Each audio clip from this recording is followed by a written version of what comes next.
Good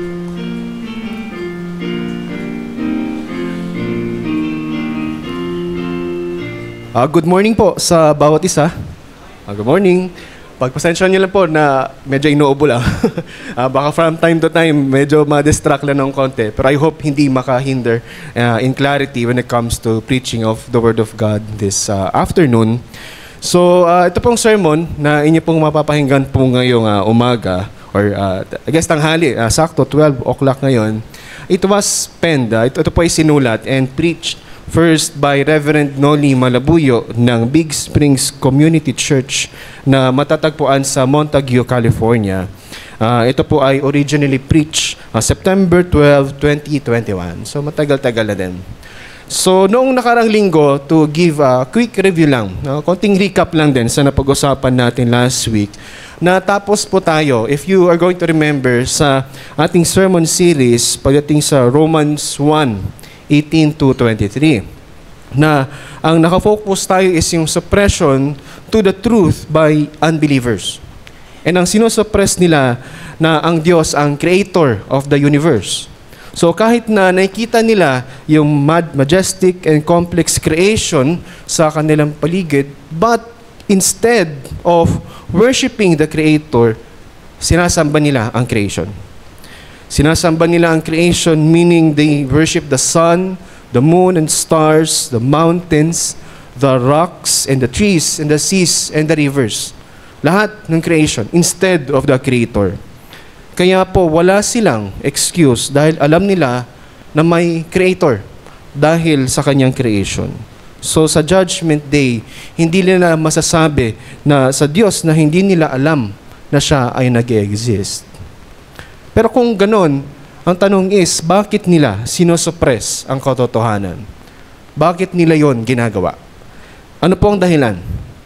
Dahil sa kanilang kasamaan at kalikuan, by their ungodliness and unrighteousness. Ano naman yung outcome ng kanilang wickedness? Sila ay naging fools, their hearts are darkened, and they ultimately became idolaters. Dahil po dyan sila ay nasa ilalim ng wrath ng Diyos. So ngayon po sa ating text po ngayon, mababasa natin na binibigyan tayo ni Paul ng concrete evidence ng wickedness at idolatry among unbelievers.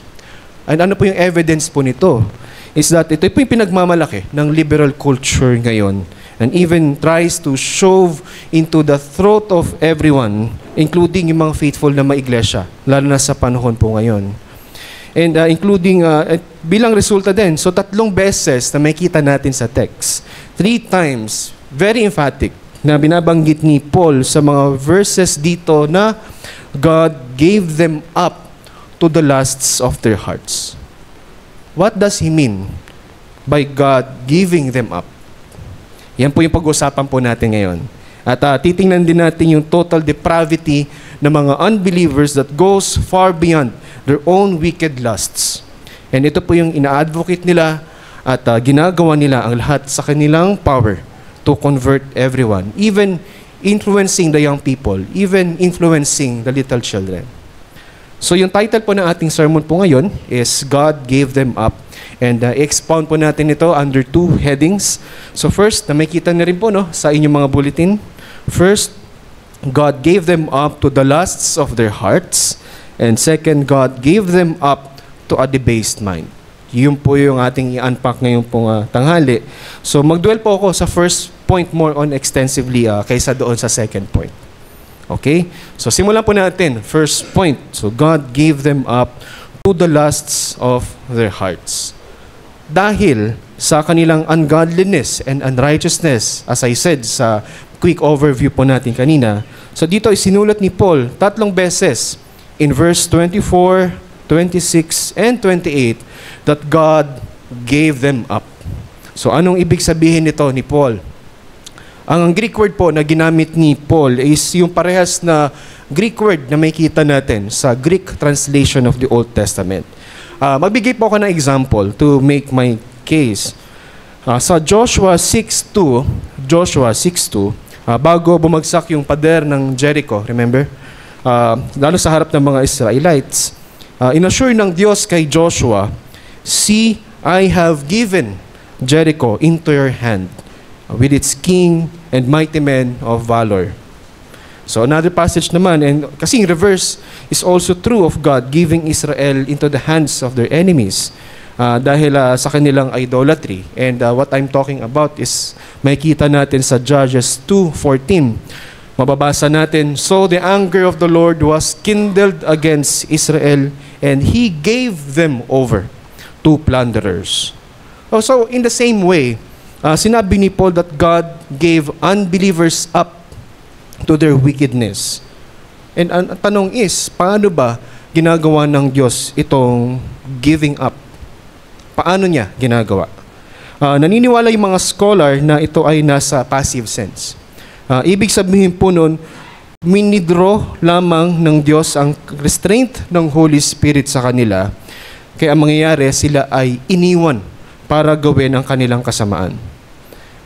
Alam po natin na ang mundo ay mag-i-implode on its own. Ibig sabihin, magkakaroon ng anarchy kung hindi dahil sa restraining action ng banal na spirito. Kung walang restrain ng banal na spirito, mapupuno ng violence ang ating mundo dahil sa idolatry, rebellion, name it, murder, adultery, stealing, and lying until ang lahat ay maging completely destroyed. At ang lahat ng mga naninirahan sa mundo, kasama na tayo po ay magiging mga idolaters, rebels, murderers, thieves, and liars. Ibig sabihin, mapupuno tayong lahat ng kasamaan, if not for the restraining action of the Holy Spirit. Pero, dahil po dito, may ilan na mag-a-accuse sa Diyos bilang author of sin. Siya yung gumagawa ng kasama nito. Pero no, hindi po. Ito po ay dahil hindi niya magagawa at hindi niya kayang gawin, kayang tuksohin ng sino man para magkasala. As we can see from James 1:13, "Let no one say when he is tempted, I am being tempted by God, for God cannot be tempted with evil, and He Himself tempts no one." And I hope that is clear among us. Pero balik lang po ulit sa Romans 1. Pansinin po natin na sinabi ni Paul po dito, God gave them up to the lusts of their hearts, to impurity. Yan po yung ating may kita sa text. So mababasa natin din po yung katotohanan ito sa Ephesians 4:19, another parallel text. "They have become callous and have given themselves up to sensuality, greedy to practice every kind of impurity." So doon sa mga text na yon, sa mga malinaw na parte ng Scripture, meaning, before God gave them up, they were already wicked. So alalahanin natin yung mga Israelites sa desert. Naalala niyo po yung kwento? Sila ay nag-grumble against kay Moses and laban sa Diyos. Sinabi nila na mas gusto pa nilang maging alipin pabalik sa Egypt kaysa mamatay doon sa desyerto kung nasaan sila. Dahil sa gutom at sakit, kaya nila nasasabi.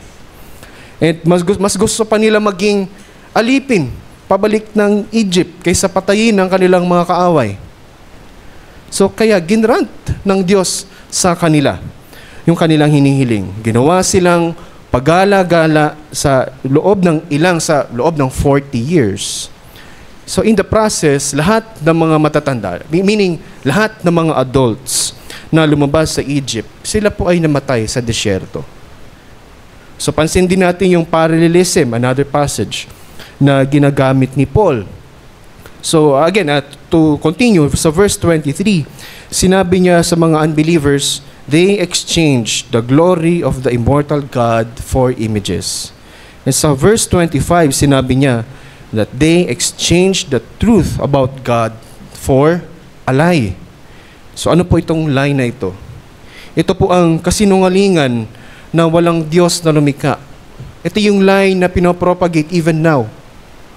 And dahil po doon, ano ang nangyari? Sila ay sumasamba sa mga creatures kaysa sa Diyos na lumikha sa kanila. So kahit na alam nilang hindi po ito totoo, but still, they believe it. Dahil ayaw nila maging accountable sa Diyos sa kabila ng kanilang mga kasamaan. Yun po ang kanilang ginagawa. So sunod naman, sa verses 26 to 27, dito po makikita natin na nagbigay si Paul ng dalawang concrete examples ng human depravity and corruption. So ito po yung statement na God gave them up to dishonorable passions. Obviously, yung dalawang examples po na ito ay popular sa ating pong panahon po ngayon, sa ating present culture. So first, sinabi ni Paul, as we expound this, sabi ni Paul, their women exchange natural relations for those that are contrary to nature. Alam niyo po, sa ancient Greco-Roman world, common yung homosexuality eh. Maraming mga Roman emperors nagpa-practice even way back then ng homosexuality. Example, including sina Caligula, Nero, and perhaps sina Julius and Augustus na siya yung emperor sa birth ni Christ. Pero, ang hindi common ay lesbianism. So, in effect, parang sinasabi ni Paul, so even yung mga women nyo ay napaka-depraved na sila ay naging lesbian homosexuals. So, ganon yung bigat na sinasabi niya dito in the context of what the situation is. So, sabihin, pinaparating dito ni Paul na ganito kalalim yung kinabagsakan na pit of wickedness na siyang sinapit ng mga ancient, unbelieving, pagan world of the Greeks and Romans. So, dalhin lang po natin sa ating culture ngayon. With that being said, ano po ang pinagkaiba ng culture way back then sa culture po ngayon? There's no difference.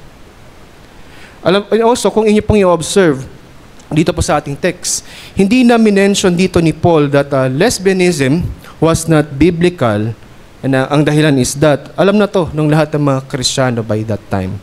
Ito po ay dahil pinrohibit na ng Old Testament ang any sexual relationship between two men.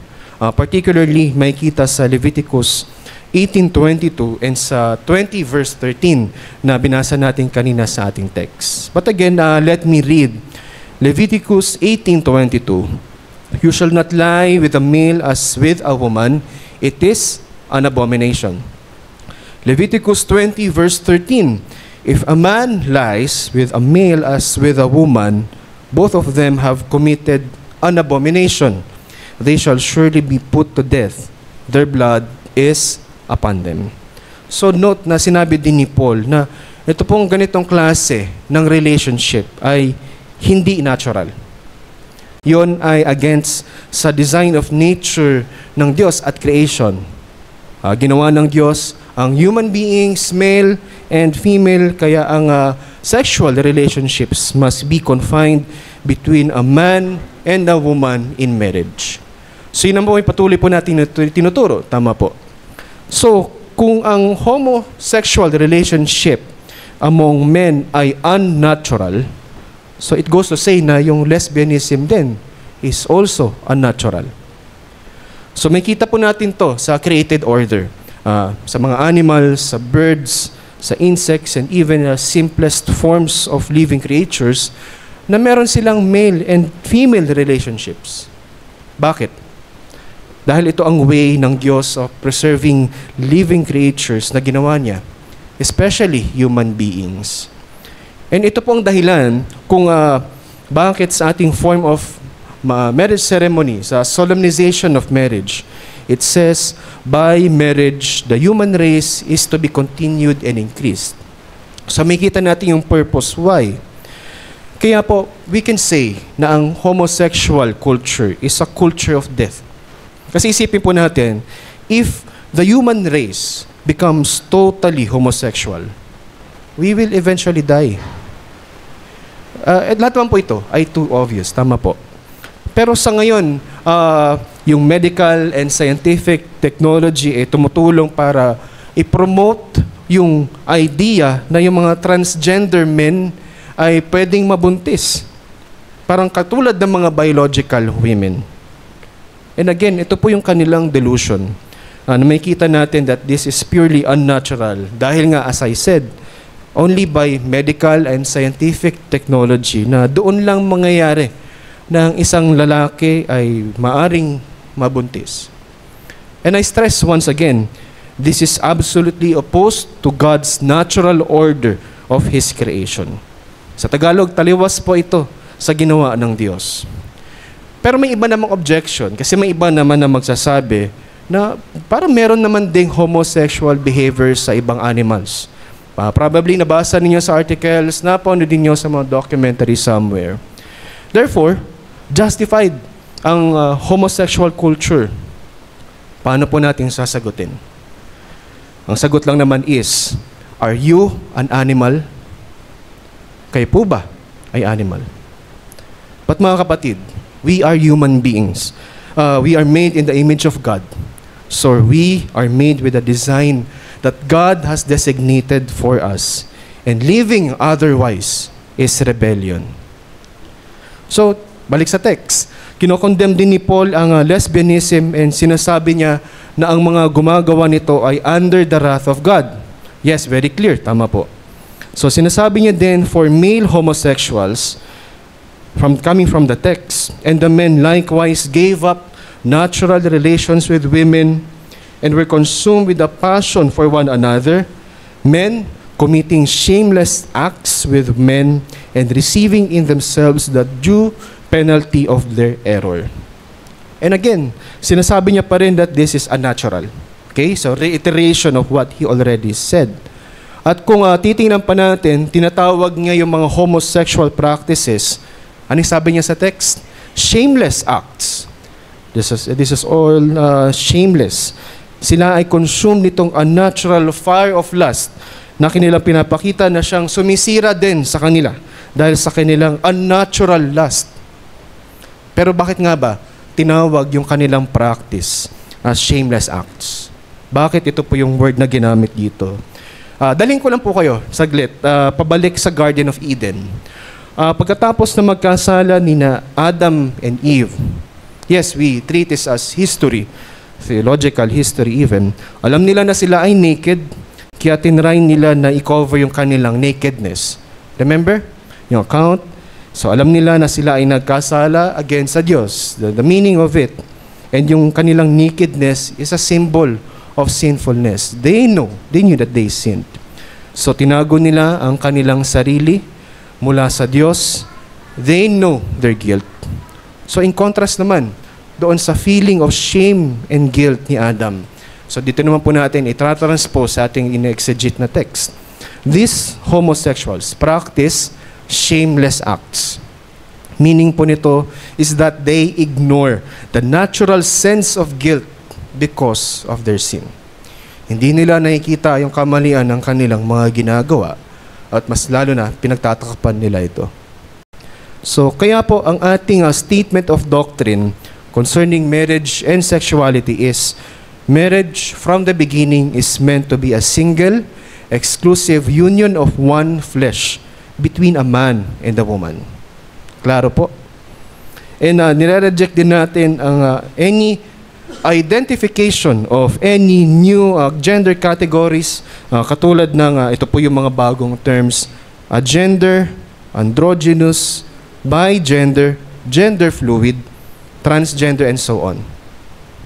And ganun din, to balance yung ating emphasis as we treat this text, we also reject all forms of sexual immorality, including adultery, fornication, homosexual behavior, bisexual conduct, bestiality, incest, sexual abuse, sexual harassment, and even use of pornography. Lahat yun ay sinful, meaning rebellious and offensive to God. Kaya po, we reject yung any kind of acceptance to LGBT na sabihin natin natural, biblical forms of human sexuality. No, hindi po. So, sa ating current context din, may iba rin po kasi na mag-explain. For example, sa narrative na may kita natin sa scene of Sodom and Gomorrah, na ang interpretation is, sinasabi nila, na yun daw po ay, ang sin nila na kanilang nagawa is yung kanilang pagiging inhospitable. Pero klaro po, sa Jude 7, as we can see, it explains here, just as Sodom and Gomorrah and the surrounding cities, which likewise indulged in sexual immorality and pursued unnatural desire, serve as an example by undergoing a punishment of eternal fire. Pero katulad na ang Sodom ay consumed by the fire of God's wrath, puot ng Diyos, so ganun din yung mangyayari for those who are consumed by their passion. And they will be consumed by the fire of God's wrath. Ito yung po yung makikita natin sa text. Yung due penalty of their error. Ano po yun? The fires of hell. It is the wrath of God that gives His fires of hell. Kaya marami ngayon yung nagpa-practice and nagpa-perform ng lahat ng klase ng mental, gymnastic, contortion, and tinitwist, and tinocontort yung scripture. And pinipilit na i-justify yung kanilang promotion nitong mga wicked things na to. Pero, kung titingnan again, back to the text, bakit nga ba sinisingle out ni Paul ang mga homosexuals in our text? Bakit nga ba natin ito pinag-uusapan ngayon? Na sila ang mga taong under wrath ng Diyos. Ito po ay dahil sila ay nagko-commit ng unnatural, unbiblical, and shameless acts. It is the same with adultery, fornication, and other sexual relationship between a man and a woman, not under marriage. They're also under God's wrath. But Paul singles out homosexuality dahil crystal clear sa ating scripture that this is unnatural. And I hope sa atin po, most of the Christians, we believe that sin is sin. Right? May kita natin sa pag-meditate natin ng kautosan ng Diyos. That is why ito yung binasa natin kanina sa Heidelberg Catechism, so that we can see na yun ay sin, kahit gaano pa kaliit or how shocking it is. And totoo na lahat ng tao ay sinful, and ang lahat ng sin ay nagre-resulta saan? Sa kamatayan. Romans 3:23, Romans 6:23. But all sins are not equal. Yun naman yung point na that I want to establish.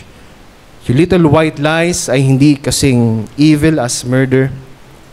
Yung little shoplifting is not as costly as kidnapping for millions in ransom.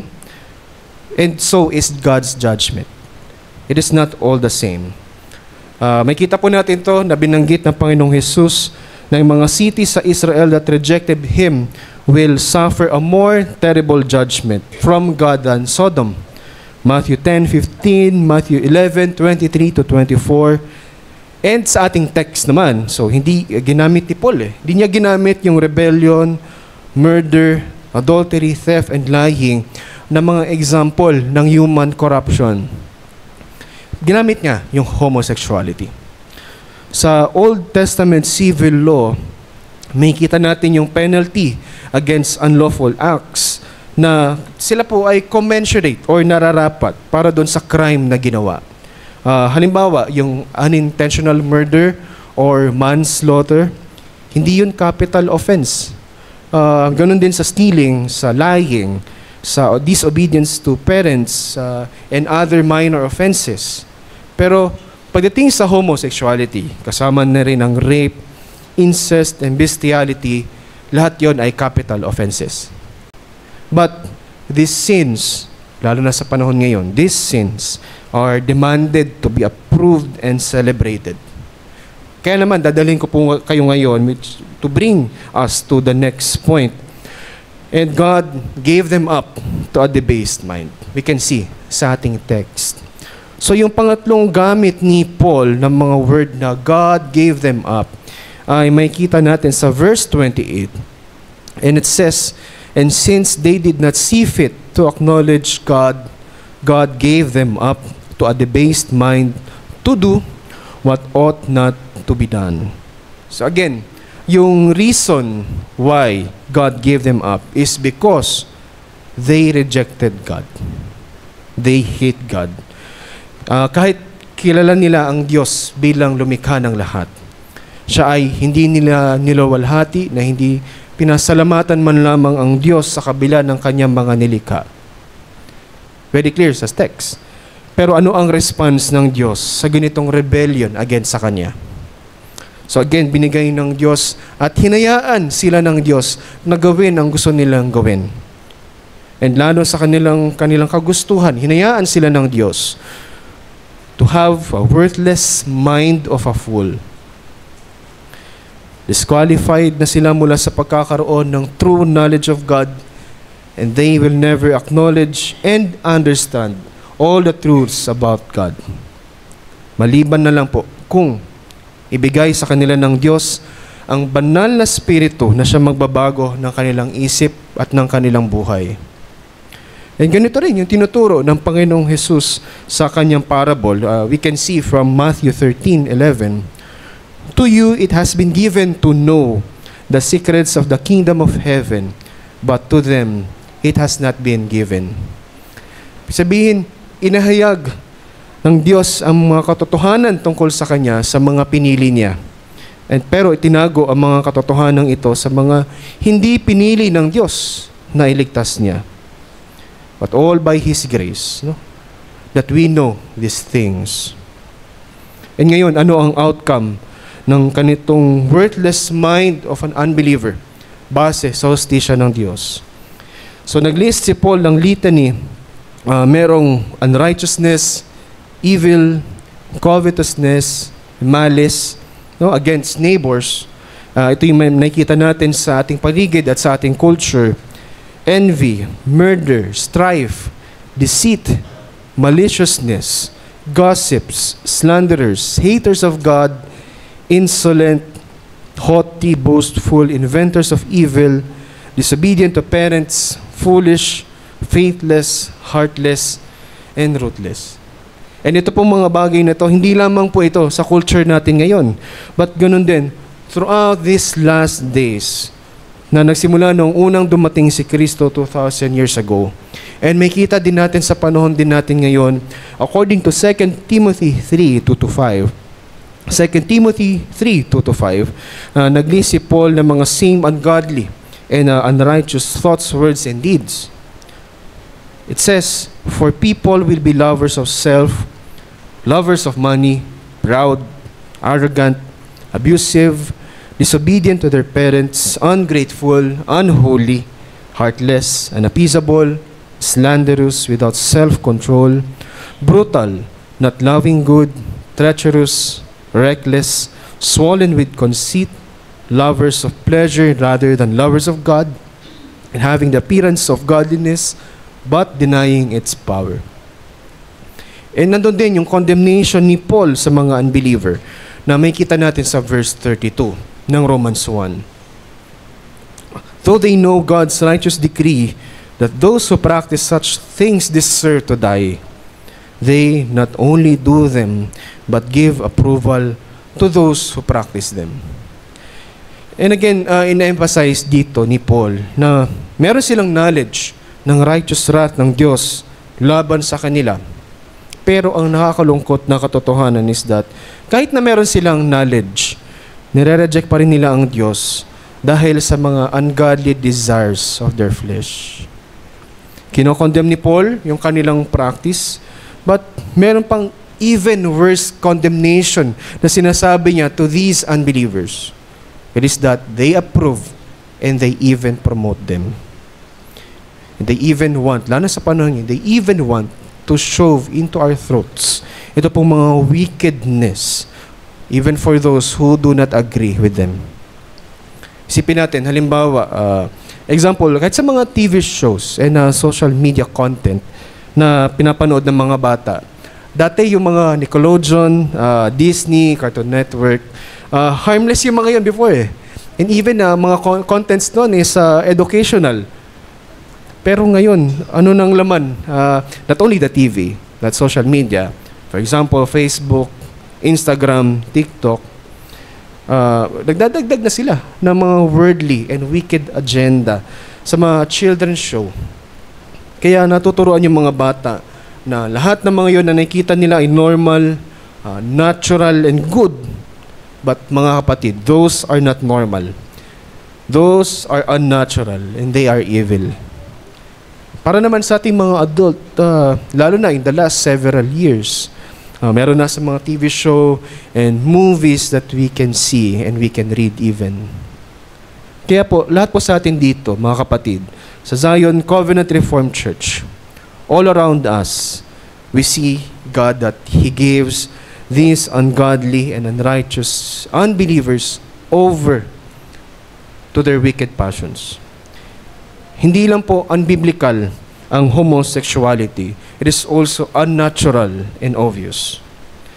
And ito po yung example na pinapakita sa atin ni Paul in this text about the lesson about total depravity, our corruption ng mga unbeliever resulting from rejection of God by us men and Him, our Creator and Redeemer.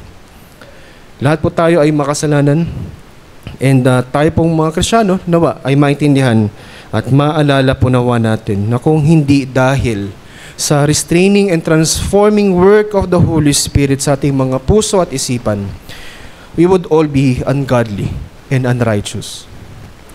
Kaya po, we must remember na itong mga sins na minention dito sa sermon right now, yun po ay hindi unforgivable sin.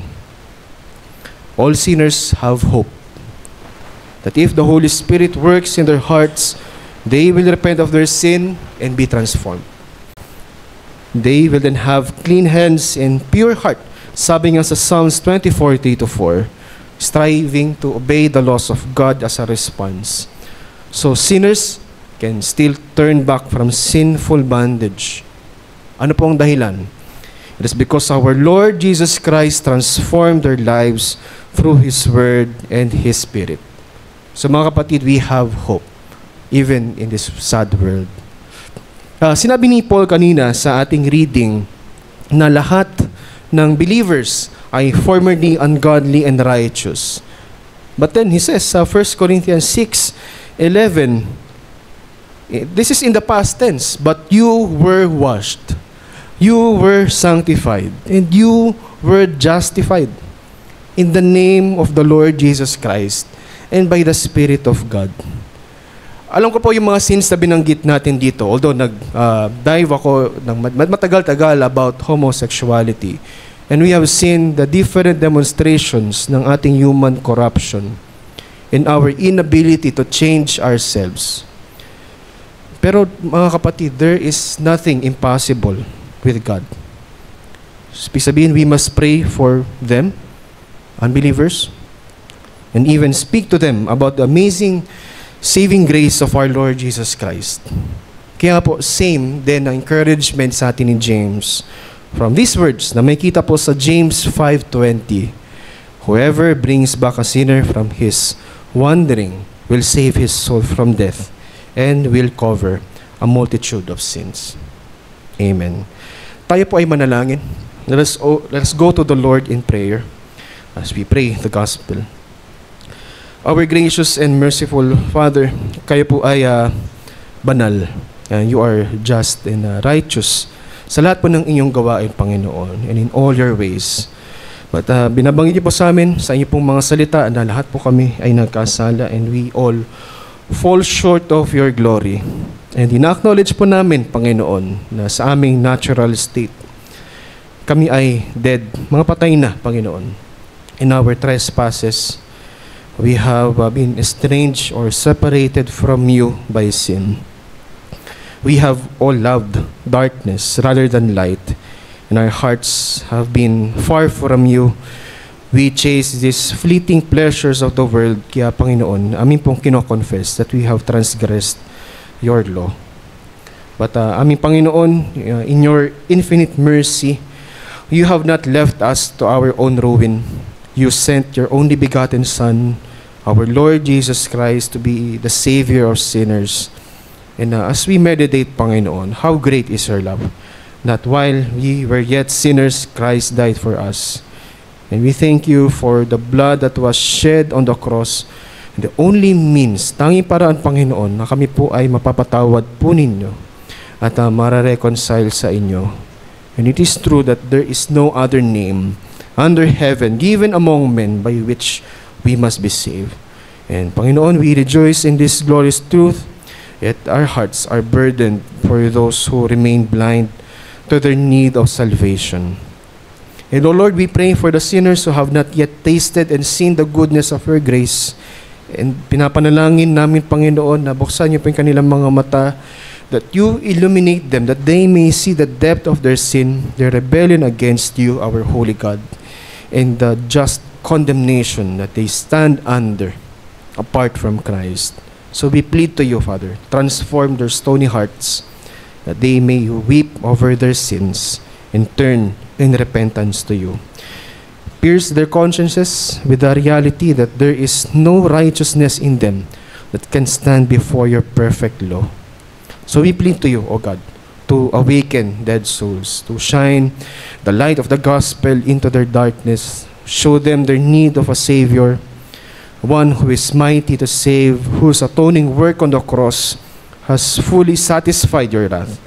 And makita nawa po nila, Panginoon, ang Panginoong Hesukristo as their only hope, the Lamb of God who takes away the sins of the world, and draw them by your grace, O Lord, that they may flee from their sins and run to the arms of your Son, Jesus, trusting in His finished work alone for salvation, thus receiving justification. And Father, for those who are already in Christ in this congregation, we ask that you would strengthen our faith. We know that this Christian life is a constant warfare, a battle against the world, the flesh, and the devil. Yet we thank you that in our Lord Jesus Christ, we have all that we need for life and godliness. And we plead to you, O Lord, to strengthen our souls, uphold the weak, and grant perseverance to your saints. And let your Spirit work mightily in their hearts, sanctifying them by your truth, that we may grow in holiness. And we ask that you increase our love for your word, deepen our reliance on your promises coming from your word, and fix our gaze upon your Son, the author and finisher of our faith, which we can see in your word. And we ask that you would protect your children from doubt and fear, reminding us that nothing can separate us from your love in Christ. And even sa mga panahon, Panginoon, na nandun po yung mga pagsubok sa amin, may we find our refuge in the gospel, that we know that we are secure in the arms of our Savior. Bid us, Lord, in our faith, that we may stand firm, steadfast in Christ, because it is by your grace alone that we are saved, and by the same grace that we are sustained. And this is all we pray in the precious name of our Lord Jesus Christ. By the Holy Spirit we pray. Amen.